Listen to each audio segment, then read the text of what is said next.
with you here. And, we all have our favorite TV shows. We have some TV shows that we really never paid too much attention to. Well, today I'm going to talk about one of the shows I didn't pay too much attention to, but I've learned a lot from. I'm talking about Mr. Rogers' Neighborhood. Hey, how you doing today? Great to have you with us. If you're streaming along today, please drop in the chat, say hello, give us a thumbs up, give us a little nod. It's one of those days today where I am appearing on different shows, doing a lot of live interviews and discussions, and just jam-packed. And I was reflecting on this as I prepared for today of what were the things that I remembered growing up that actually got me curious about being on TV and streaming and learning all these media skills. And there was a lot of great TV shows. I always talk about Walt Disney and the Wonderful World of Disney on Sunday nights. That's one of my favorite ones. I'll be talking about it again later this afternoon. But Mr. Rogers was not one of those shows that I personally got glued into, but it's a phenomenon. It lasted 3 decades. Get that. Mr. Rogers lasted 3 decades from 1968 to 2001. Fred Rogers, his puppets, the trolley, all those things were a part of children's life, and that's his children. Adults tuned in because they were trying to learn how to better love, serve, listen to their children. Mr. Rogers, Fred Rogers, was amazing. The show included empathy, being authentic, educational programming. It was a stellar show, but it also can give you kind of a mini masterclass in some media skills. I'm going to dive into that here today because it's far more than a kid's show, as many children's shows are, far more than that. Fred Rogers was one of those guys that brought an authentic way to everything he did. Come on, you remember Fred Rogers? He's got the sweater. He had the tennis shoes. He had the little song as he came walking in. But at the heart of everything Fred Rogers did, he was highly, highly authentic. On camera, off camera, Fred Rogers was Fred Rogers, both the TV personality and the gentle man. Off camera. People loved that because he spoke directly to the children. Remember when he'd come in, he'd sit down, and he'd start, "Good morning, how you doing?" And he spoke directly to the camera, and every child that watched it felt like he was talking to them. He'd take off his shoes, he'd talk about meeting the postman or who's he going to meet later on, and it wasn't talking at you, trying to force you to believe. He brought you in as if you were in the living room with them and you spent the day with Mr. Rogers. He brought a sense of casting away your fears. Your concerns were a little bit less. He sparked curiosity in kids. It was something he had that he could make everyone in the audience. It was a one-way discussion. You could not see the audience, but everyone felt like they were seen and heard every time Fred Rogers put on the sweater and the shoes. Now, the other thing about Fred Rogers was he was able to display empathy. Being a child's not easy, and parents struggle with all the issues of their children.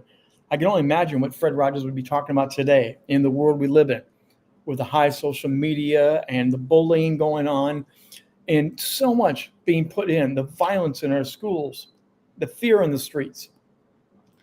But he was able to understand the emotional challenges of children and what they faced. He was able to communicate through the camera lens in a way that he got letters after letters after letters of students, of children, of parents saying, "Thank you for talking to me today. Thank you for understanding me." Something magical and something we can learn about as we're communicating, as we're on camera.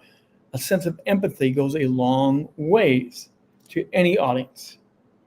Number 3, I'm going to bring up here real quickly is, of course, the educational content. It was an educational children's show, but it went far beyond that. He made this education interesting. It was valuable life lessons that would apply to anybody. His ability to convey the complex issues. He was able to take the complex, simplify it in a way that everyone could understand it. Those are amazing media skills. That's one of the hardest things about doing interviews, doing discussion shows, is trying to take high-level complex ideas and bring them down so everyone can understand them. Yes, He may mention a big word, but he would always try to bring it down and let everyone understand what that big word meant, why it was important, and the value of understanding these things. It captivated people to see how Fred Rodgers could do that and communicate in a way that people go, I have something new. I learned something today. He didn't talk down the people. That's a whole different thing. He literally talked up the people, but he made it come alive in a way that he could translate, simplify, and educate so people did understand and could grow and grow. He also was great with his media skills with music and creativity. It was for years and years and years, whenever I did drop in and kind of see episodes, replays of Mr. Rodgers' Neighborhood, I didn't know he was a puppeteer. I didn't know he did the voices of other characters on the show. I just thought he was Mr. Rodgers with the jacket. But he was far more than that. And we're going to celebrate that for a moment as AI kicks in and helps us here. But it was amazing what he did, because he used music, he used creative elements, he used puppets, and he interacted as if the puppets themselves were real. As the pain they were struggling with was the same pain that the children were. So he brought imagination in. And I don't care how old you are. We talk about the children's imagination and the way they see things and feel things and sense things. I have to tell you, I still leverage my imagination every single day. The imagination allows us to open up, to dream big, to see things. I think Fred Rodgers did an amazing job with that, the music, the creativity, and he did it with other performers, but he was integral in making that all happen. Finally, as we're going to learn from Mr. Rodgers today, consistency. It's a media skill you need to really harness. You really need to understand how consistency is important. He walked in that door every day, singing, whistling, sitting down, putting on the jacket, putting on the shoes, having an adventure. And at the end of the day, he reversed it all around. Took the shoes off and continued to talk to you very personally through the camera. Took off the vest, put the vest right back where it belonged. Everything has its right place, the right purpose, and he demonstrated that, but it was consistency. He maintained a consistent schedule and structure. That in itself is a life lesson.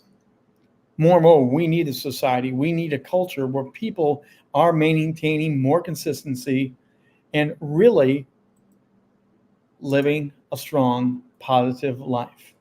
You know what? I may not have been a big fan of Fred Rodgers and Mr. Rodgers' Neighborhood when I was a little itty bitty kid, but I've definitely grown to appreciate what he did as a media creator, communicator. It wasn't just a show. It wasn't just a simple children's show. It really is something that we can learn media skills from.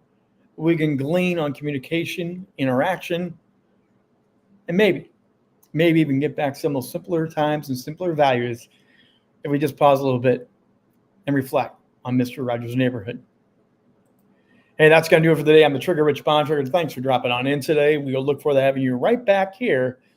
You may have a different jacket on, but we'll be back. 2 p.m. Eastern Time live every day, Monday through Friday, 2 p.m. with the Trigger. We'll see you tomorrow for more 2 p.m. live.